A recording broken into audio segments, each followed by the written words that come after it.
Okay, Muay Boran shadow boxing.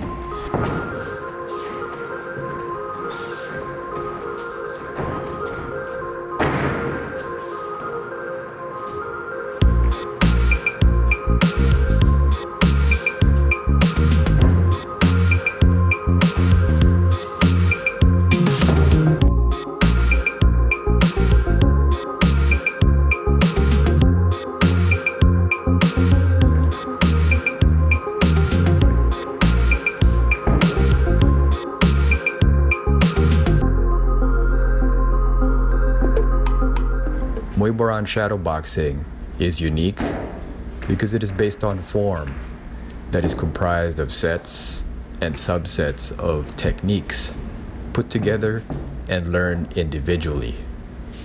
Now, the foundational footwork is known as Yang Sam Kum, roughly translated as 3 steps walking. If you want to learn more about Yang Sam Kum, I do have a separate episode for that, dedicated to the footwork of Muay Boran. But all you need to know in terms of Boran shadow boxing is that these subsets are put together based on learning them individually, and breaks are indicated by turnarounds, stomping, and finishing these sets and subsets. It is unique in comparison to Muay Thai, although the basic strikes are still there if they're punching, knees, elbows, kicks, but there's so much more in terms of movement. When you start doing Muay Boran, then you realize that there's so much more, even punching. There's so much more ways to do elbows, to knee, to kick, obviously to grab, to sit on someone, to get on top, to roll, and so on. The movements of Muay Boran. So even though we don't always do the rolling when we shadow, we could. The whole characteristic of shadow boxing in Muay Boran will take these things into consideration. Essentially speaking, it's not as straightforward as Muay Thai. And so we have walking, we have sliding, we have jumping, regardless of which aspect of Muay Boran is also the characteristic of having one hand in front when we do it, and one hand guarding further the back. Muay Boran movement is all about flow and fluidity, and so there's no wasted moves, transitions, and techniques.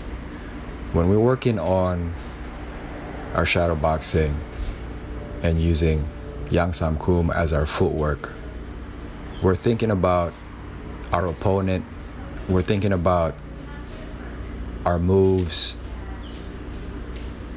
our defense, our counters, and everything else in between.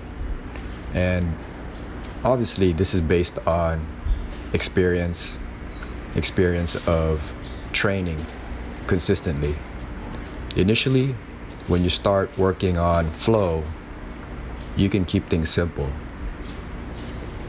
Things don't need to be fancy.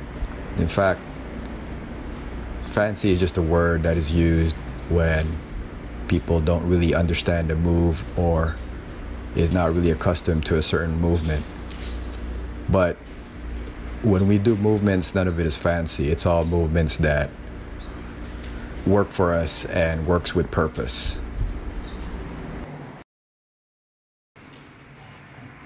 And so the Muay Boran moves that we apply in shadow boxing are the accumulation of techniques that we've learned through our own training. And this will include a lot of the movements of upper body and lower body techniques, punches, kicks, elbows, knees, different types of striking, knuckle punches, elbow damage, and so forth. And when you're starting off, you don't need to try to imitate those who are more advanced. In fact, you should work at your own level, depending on how much techniques you've understood and are able to execute.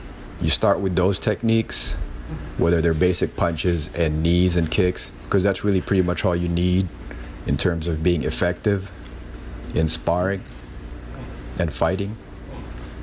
And when you get to the higher levels, then you can start adding other techniques that you started to learn and try to gain proficiency in them through shadow boxing. One thing to understand, that all the movements that we use in shadow boxing are not wasted movements. We don't do movements just for the sake of doing them or throwing movements that are acrobatic and flashy and so on. Each move that we do has to have meaning, and so they have purpose. One must understand what these movements are for when applying them in shadow boxing.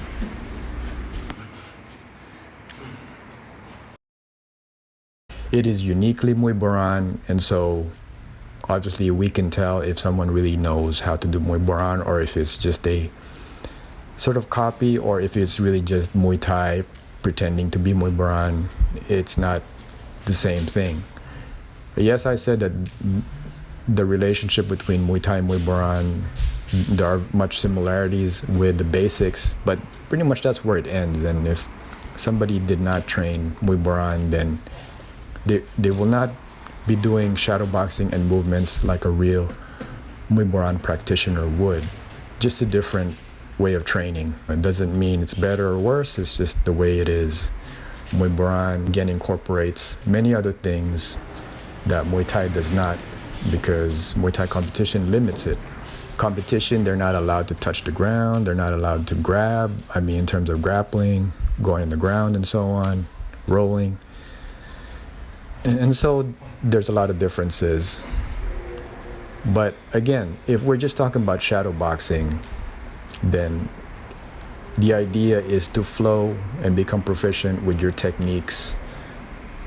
And in Muay Boran, those techniques will include many things, many types of striking, many types of throwing punches, elbows, knees, that you won't really find in Muay Thai because they don't really train those things. When you shadow box, you got to think about picturing your opponent, picturing which techniques you're going to throw, what go-to moves, and then here and there adding a certain strike or combination that you would like to work on and become proficient in. That's really what the shadow boxing is all about. What comes out when you free flow, when you don't think, gives you an idea of your go-to moves and your preferences. And then that way, when you start consciously thinking about what you want to work on, whether it's with the bags or with the mitts and so on, or drills, you can work on those things that you normally don't do when you shadow box. Ultimately, the goal in training Muay Boran shadow boxing is to really gain proficiency with these movements that you have learned. And eventually, the sets and subsets become ingrained within your techniques, within your flow, within your shadow boxing itself. And so ultimately, that goal is really just understanding yourself in terms of how you express your movements in Muay Boran, your fighting skills, your fighting techniques, movement, and everything else is put together through shadow boxing. So that is the ultimate goal of understanding your movements through Muay Boran.